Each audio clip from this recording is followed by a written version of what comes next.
નમસ્કાર મિત્રો, આ વિડીયોમાં આપણે વાત કરીશું ટીપીઈઓ એટલે કે તાલુકા પ્રાથમિક શિક્ષણાધિકારી વિશે તમામ બાબતો, કોણ કોણ એની પરીક્ષા આપી શકે છે અને ક્યાં ક્યાં એમનું પોસ્ટિંગ થતું હોય છે, કેવી રીતે સીધી ભરતી અને બઢતીની અંદર શું શું બાબતો છે અને કઈ રીતે પ્રાથમિક શિક્ષકથી થઈ અને ટીપીઓ સુધી પહોંચી શકાતું હોય છે એ તમામ બાબતો અને એનો અભ્યાસક્રમ અને મોટે ભાગે ઘણી બધી બાબતો આપણે આ વિડીયોમાં સમાવેશ કરીશું. વિડીયો અંત સુધી જોવા નમ્ર વિનંતી છે. સ્ટાર્ટ કરીએ.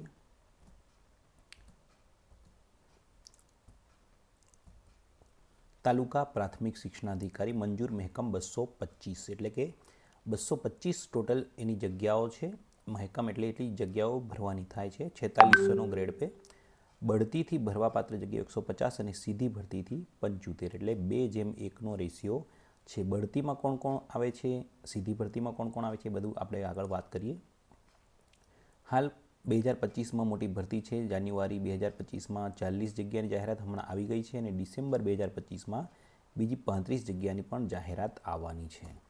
તો આ જીપીએસસીની જાહેરાત છે, એમાં તાલુકા પ્રાથમિક શિક્ષણ અધિકારીની 40 જગ્યાઓ અહીંયા આગળ બતાવેલી છે. હવે આપણે એની સિસ્ટમ જોઈએ તો બઢતી જેમ સીધી ભરતી એમાં અહીંયા આપણે એનું કઈ રીતના થાય છે પણ આપ્યું છે. એક ઉદાહરણ લઈએ તો પ્રાથમિક શિક્ષક 2400 ગ્રેડ પેમાં લાગે છે અને ત્યાર પછી એ મુખ્ય શિક્ષક બને તો 4200નો ગ્રેડ એને મળી જતો હોય છે એચટાટ આચાર્યમાં, અથવા તો 9 વર્ષે એમને 4200નો ગ્રેડ પ્રથમ ઉચ્ચતરમાં મળતો હોય છે. એચટાટની ભરતી થતી ત્યારે 3:1ની રેશિયો આપેલો છે. મદદનીશ કેળવણી નિરીક્ષક એટલે જે એચટાટ બન્યા છે તે 5 વર્ષનો અનુભવ એચટાટમાં થયા ત્યાર પછી મદદનીશ કેળવણી નિરીક્ષક બનતા હોય છે પરીક્ષા આપીને, અથવા તો બઢતીથી. એમાં પણ બઢતીનો 1 અને સીધી ભરતીનો 3, 1:3નો રેશિયો 4400 ગ્રેડ પે છે. હવે ટીપીઈઓ આપણે આ વિડીયોમાં જેની વાત કરવાની છે, વર્ગ 2ની જગ્યા છે, 4600નો ગ્રેડ પે છે, 2:1 એમાં ભરતીનો છે. બઢતીથી 2 ભરાય તો 1 સીધી ભરતીથી ભરાય, એટલા માટે આગળ આપણે જોઈએ એમ એ ભરતીના આંકડા એ રીતના છે. અને ત્યાર પછી જિલ્લા પ્રાથમિક શિક્ષણાધિકારી પણ એમાંથી બની શકતા હોય છે. એટલે આ રીતે આખો ક્રમ છે. હવે કોણ પરીક્ષા આપી શકે એની વિશે આપણે ચર્ચા આગળના કરીએ એટલે ખ્યાલ આવશે. તમામ ટીપીઓની પોસ્ટિંગ ક્યાં ક્યાં થાય છે તો તમામ તાલુકામાં એક તાલુકા પ્રાથમિક શિક્ષણાધિકારી મૂકવાના થાય છે અને એમને અન્ય ડેપ્યુટી ડીપીઓ તરીકે પણ મૂકવામાં આવે છે આરટીઈના ખાસ અલગથી જિલ્લાની અંદર, અને ડેપ્યુટી ડીપીઓ મધ્યાહન ભોજન યોજના તરીકે પણ એમને પોસ્ટિંગ કરવામાં આવતું હોય છે. હવે આપણે સીધી ભરતીમાં કોણ ભરી શકે એ આપણે જોઈએ તો 2:1નો રેશિયો છે. 2 બઢતીથી ભરવાના, 1 સીધી ભરતીથી ભરવાના. તો સીધી ભરતીમાં કોણ એલિજિબલ છે? To be eligible for appointment by direct selection mention rule 2 એટલે નોટ મોર ધેન 42 યર્સ એટલે 42 વર્ષની ઉંમર એમાં આપી છે, પણ છૂટછાટનું પણ છે. આપણે આ નોટિફિકેશન પણ વિડીયોના ડિસ્ક્રિપ્શનમાં મૂકીશું, તમે એ બધી બાબતો એમાં જોઈ શકશો.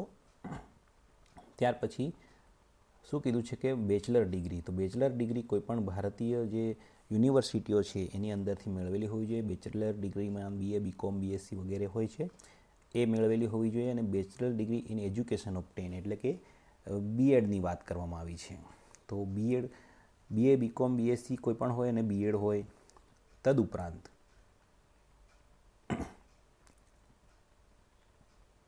RCI એટલે rehabilitation council of India recognise હોય એવી ટીચર એજ્યુકેશનલ ઇન્સ્ટિટ્યૂટમાં બીએડ કરેલું હોય તો પણ ચાલશે. પછી હેવ કમ્પ્લીટેડ 2 years સર્ટિફિકેટ એટલે PTC વાળાને પણ ડિપ્લોમા જે છે એમનો પણ સમાવેશ કર્યો છે. એટલે કે સૌપ્રથમ તો એમને સ્નાતકની ડિગ્રી હોવી જોઈએ, પછી બીએડ અથવા તો PTC એટલે સુધી પહોંચ્યા હોય.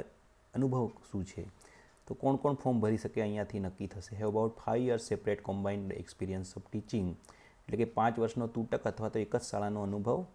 એમાં ટીચિંગ એટલે ભણાવવાનો, અભ્યાસનો, ઇન્સ્પેક્શન એટલે કે તપાસણીનો, અથવા તો એડમિનિસ્ટ્રેશન એટલે વહીવટી કાર્યનો in the government, panchayat, local bodies એટલે સરકારી, પછી જે પંચાયતની શાળાઓ છે સરકારી એ, લોકલ બોડીઝ છે ગ્રાન્ટીન એટલે ગ્રાન્ટેડ શાળાઓ, નોન ગ્રાન્ટેડ શાળાઓ, અપર પ્રાઇમરી સ્કૂલ એટલે 6 થી 8ની શાળાઓ, secondary education school, higher secondary એટલે કે માધ્યમિક અને ઉચ્ચતર માધ્યમિક, DLED કોલેજની અંદર નોકરી કરતા હોય, PTC કોલેજમાં, પછી BEd કોલેજમાં નોકરી કરતા હોય, district institute of education training એટલે ડાયટની અંદર જો પ્રોફેસર લેક્ચરર હોય, આ બધા. Equivalent to the post not below the rank of head teacher class 3 એટલે કે પ્રાથમિક શાળાના એચટાટ આચાર્ય છે એમની રેન્કથી નીચે ન હોય તેવા તમામ, એટલે કે ક્લાસ 3ની જે પોસ્ટ છે એનાથી નીચેનો હોય તમામ પરીક્ષા આપી શકે. હવે અહીંયા આગળ એક પ્રશ્ન છે કે પ્રાથમિક શિક્ષકો આપી શકે કે નહીં, કારણ કે અહીં પ્રાથમિક શાળાઓમાંથી માત્ર હેડ ટીચર ક્લાસ 3 સુધી અટકાવી દીધેલ છે, એનાથી નીચેવાળા ન આપી શકે. પરંતુ એક બીજો અંદર પેચ છે કે હેડ ટીચરનો જે ગ્રેડ છે 4200 ગ્રેડ મેળવેલા શિક્ષકો હોય છે એ આ પરીક્ષા આપી શકે એવું મારું માનવું છે. ત્યાર પછી એની સ્પષ્ટતા આવશે, પરંતુ હાલ આપણે એમ ગણીને ફોર્મ ભરી શકાય છે. અને પ્રાથમિક શિક્ષકો TPEOની એક્ઝામ છે એટલે ભરી શકવા જોઈએ એવી આપણી માન્યતા છે, પરંતુ આના આધારે ભરી શકતા નથી. તો આપણે હેડ ટીચરનું જે રેન્ક છે 4200 ગ્રેડ પે મેળવેલા શિક્ષકો છે એ આમાં ફોર્મ ભરી શકે એ રીતે આપણે અહીંયા વિડીયોમાં કહીએ છીએ. આગળ જે કંઈ નિયમ આવે તો એના ઉપર પણ આપણે વાત કરીશું, પણ હાલનો નિયમ આવો છે. એની સ્પષ્ટતા આ રીતની આપણે કરી શકીએ. હવે જે ફોર્મ ભરશે, એક્ઝામ આપશે, પછી આગળથી શું થશે એ ત્યારે ખ્યાલ આવશે. હવે બઢતીની આપણે વાત કરીએ તો promotion of a person of proved merit and efficiency from among person have worked for not less than 7 years in the cadre of assistant education inspector એટલે કે મદદનીશ કેળવણી નિરીક્ષક તરીકે 7 વર્ષનો અનુભવ કર્યો હોય તો એમને ક્લાસ 3ની જે છે એની અંદર 7 વર્ષનો અનુભવ થઈ જાય ત્યાર પછી ડિપાર્ટમેન્ટલ એટલે ખાતાકીય પરીક્ષા આપવાની થાય છે. અને પછી એમને કોમ્પ્યુટરનો જે કોર્સ હોય છે તે હોય તો પછી એમને બઢતી આપવામાં આવે છે. એટલે બઢતીની અંદર જે મિત્રો મદદનીશ કેળવણી નિરીક્ષક તરીકે કામ કરતા હોય, એમને 7 વર્ષનો અનુભવ હોય તો એ લોકો બઢતીથી TPO બની શકે છે. હવે જે એક્ઝામ છે સામાન્ય અભ્યાસની 100 માર્કની અને સંબંધિત વિષયની 200 માર્કની લેવાશે. હવે એમાંથી જે 15% મેળવે એમને અને એનાથી જે વધારે હોય એ લોકોને ઇન્ટરવ્યૂમાં બોલાવતા હોય છે. એનો રેશિયો પણ છે, એક જગ્યા હોય તો 6 જણાને બોલાવવામાં આવે, 2 જગ્યા હોય તો 8 જણાને, 3 જગ્યા હોય તો 10 જણાને બોલાવતા હોય છે, અને 4 કે તેથી વધુ જગ્યાઓ હોય તો 3 ગણાને બોલાવવામાં, 40 જગ્યા છે તો 120 જણાને ઇન્ટરવ્યૂ માટે બોલાવવામાં આવતા હોય છે. ઇન્ટરવ્યૂ પછી 10-15 દિવસમાં એનું પરિણામ જાહેર કરતા હોય છે.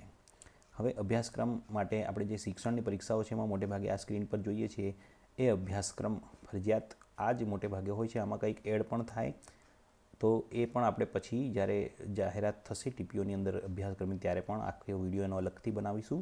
પરંતુ હાલ આપણે સ્ક્રીન પર તમે જોઈ શકો છો, એનો તમે સ્ક્રીનશોટ લઈ શકો છો. RTE 2009, RTE 2012, મુંબઈ પ્રાથમિક અધિનિયમ 1947 અને એના રૂલ્સ 1949, અનુસૂચિ, પછી RTI 2005, આ રીતે ગુજરાત શૈક્ષણિક સંસ્થા અધિનિયમ 84, NCT એક્ટ 1993, આ રીતે તમામ બાબતો અને આ તમામ વસ્તુના વિડીયોઝ આપણી ચેનલ પર પણ ઉપલબ્ધ છે અલગ અલગ, તો એ પણ તમે સર્ચ કરીને જોઈ શકો છો. રજા પેન્શનના નિયમોના છે, RTE 2009ના 12ના છે, બધા જ વિડીયોઝ આપણે મૂકેલા છે.